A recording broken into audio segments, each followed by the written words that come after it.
Hello, this is Patrick at OneCNC West, and what we're going to do in this training video is finish applying toolpath to our solid model using OneCNC Mill Professional. Now, before we get started, I want to perform just a little bit of housekeeping. What I'd like to do is take this wireframe geometry and place it on a separate layer. To do that, I'm first going to use the Select by Color command. We're going to select all the dark blue geometry. I'll click OK to that. Now we can place this selected geometry on a new layer by coming down to our Modify tool, and from there I'm going to select Layer and just type in a brand new layer name. I'm going to type in Wireframe. That looks great, so I'll click OK to that, and that actually does two things. It creates a brand new layer called Wireframe, and it places that selected geometry on that layer, so I can turn that layer on and off just by clicking. Very good. Now let's do the same thing to the cap surface. I'm going to hit the letter S on the keyboard to go into select mode. I'm going to left click, and with that geometry selected, I'm going to use the exact same process. I'm going to come down to our Modify tool, and from here where it says Layer, I'm going to type in Cap Surface. That looks good, so I'll click OK to that. And now you can see we have a brand new layer called Cap Surface that I can turn on and off. Now for the next toolpath, I think what we ought to do is take a 1/4 inch diameter ball end mill and drive it right along the base of this fillet. And what that's going to do is that's going to clean up the transition between both of these toolpaths here. All right. To do this, we need to create some wireframe geometry. I'm going to temporarily change the color to something a little different. Maybe we'll use this light blue color, and I'm going to change the thickness of the wireframe geometry. I'm going to head over into the Command Manager. We're going to go into our Model Tools and use this option called Extract an Edge. From there, I'm going to left click that edge right there, and when I'm done, I can right hand mouse click. So this light blue geometry is the geometry that we're going to be applying our toolpath to. Now, speaking of toolpath, we're going to be using a toolpath located inside of our stock toolpath called Cut Chain 3D. Now, the Cut Chain 3D command is going to take the very tip of the ball nose end mill, and it's going to drive it along that light blue wireframe geometry. Having said that, the Cut Chain 3D command really is not intended to do surface work, but we can make it work here because the taper of the face of this surface is constant. In fact, it's right at 5 degrees.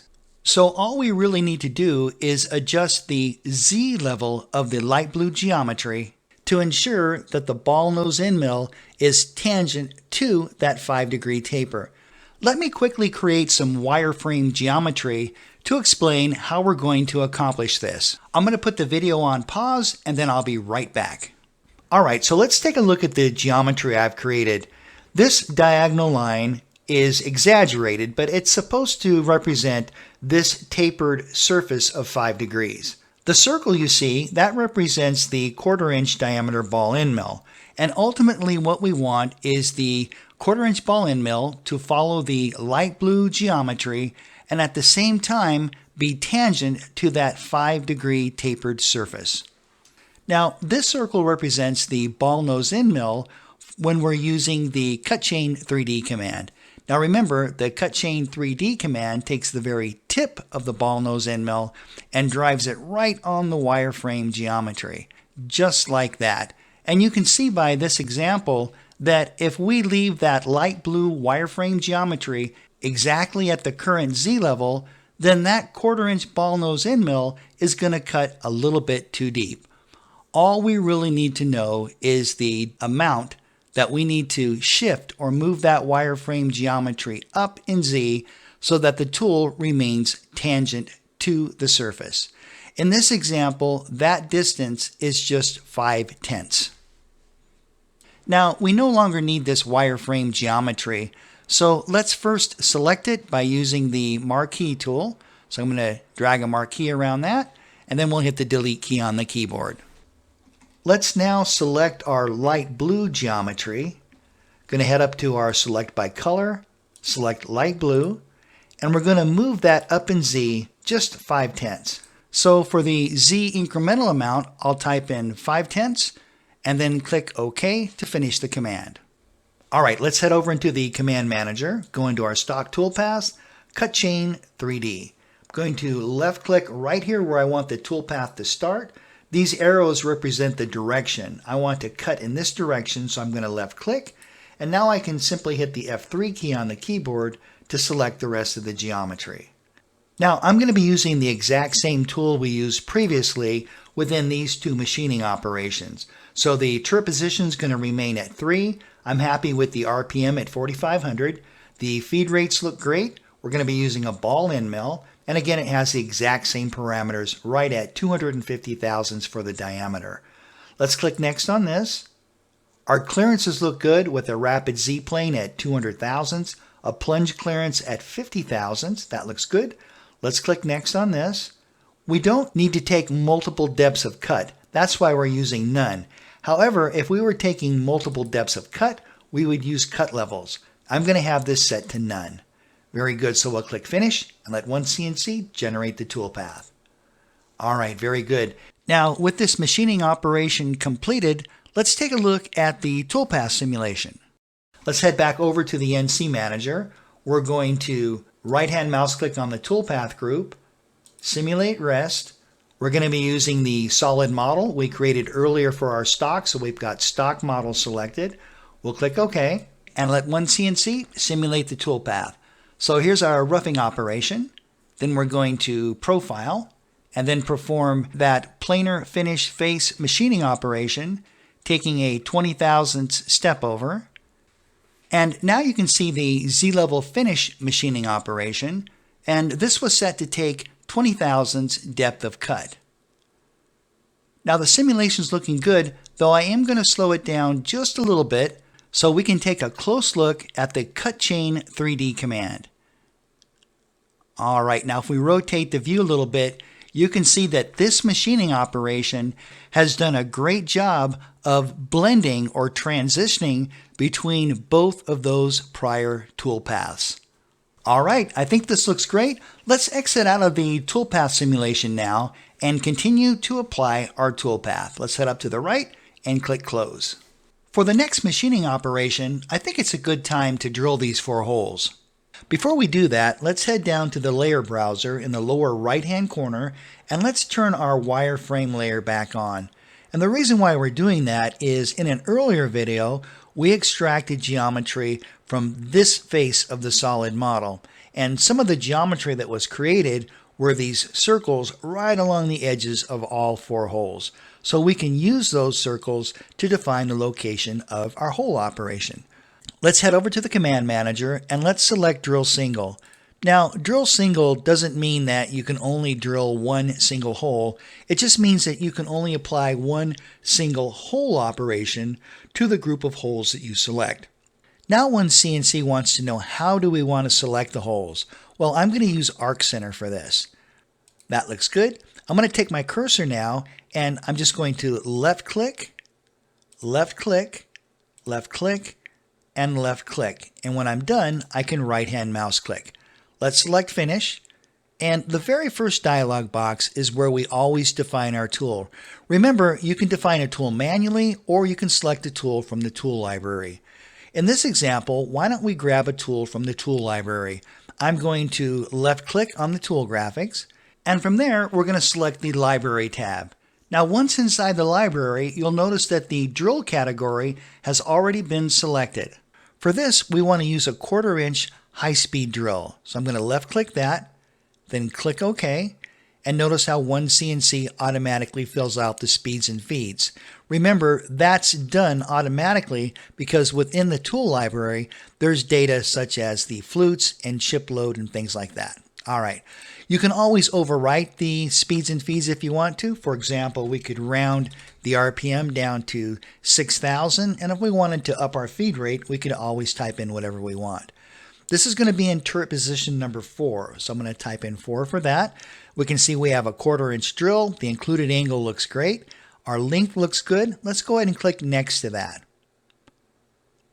All right.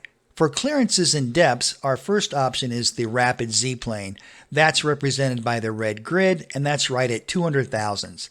The plunge clearance, that's where the drill is going to start to feed down. I think 50 thousandths is fine, so I'm going to leave it there. Material top, that's going to be Z0. And for final Z depth, why don't we make that minus 1 inch 100 thousandths. Now down in the lower right hand corner, this is where you determine whether you want to output a can cycle or no can cycle. Can cycles are things like G81, G82, G83, and things like that. I am going to opt for a can cycle, so I'm going to select this. Now when I click Next, we simply select the can cycle that we want to output. It should also be noted that within OneCNC, you can create additional can cycles if you'd like. But for this, let's just go with the G83. And for the peck amount, I'm going to use 150 thousandths. That looks good. We'll click Finish on that and let OneCNC generate the toolpath. Now let's machine the chamfers that are located at the very top of each one of these holes. Now these chamfers have a width of 20 thousandths.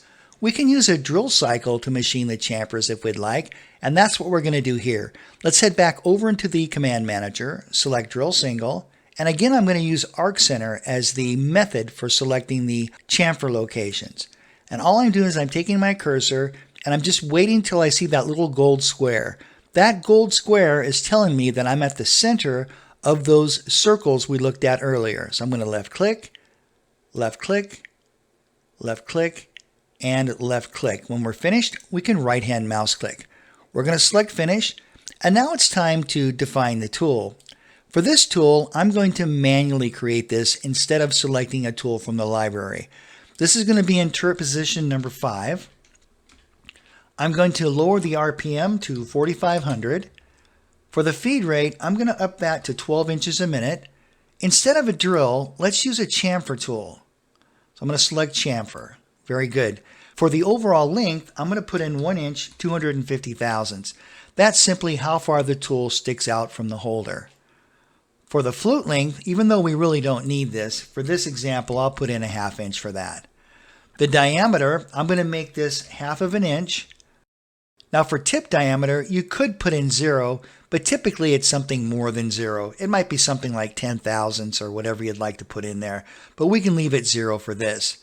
Taper angle, for this, I'm going to type in 45 degrees, and let me explain why. The taper angle is measured from the theoretical horizon, which is located right there at the point of the drill. So if you think of that horizon line, the degree from the horizon line to the actual tapered side of the chamfer tool, that is 45 degrees. All right, let's click Next on that. All right, for rapid plane, 200 thousandths is fine. Plunge clearance at 50 thousandths is great. Material Z top, that's set to 0. Now for final Z, there's an easy calculation for this. The diameter of the hole is 250 thousandths. If I want a 20 thousandths chamfer, all I have to do is add 20 thousandths to the radius of the hole. The radius of these holes is 125 thousandths. If I add 20 thousandths to that, that's 145 thousandths. 145 thousandths will give me a 20 thousandths chamfer. So for final Z depth, I'm going to type in minus 145 thousandths. I'm going to use a can cycle again for this, so I'll click Next on that. This time I'm just going to use a G81 can cycle. That looks great, so let's click Finish and let OneCNC generate the toolpath. Let's do a quick toolpath simulation. Let's head back over to the Command Manager. We're going to right-hand mouse click and select Simulate Rest. Again, we'll use the solid model we created earlier for our stock. We'll click OK and let OneCNC generate the toolpath. Now I have the simulation speed pretty fast. I just want to move through this quickly so we can see the final result.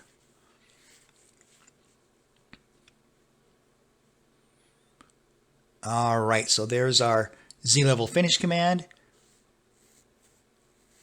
Next, we're going to do that nice cut chain 3D command. That's a nice blending cut. That's going to happen right now.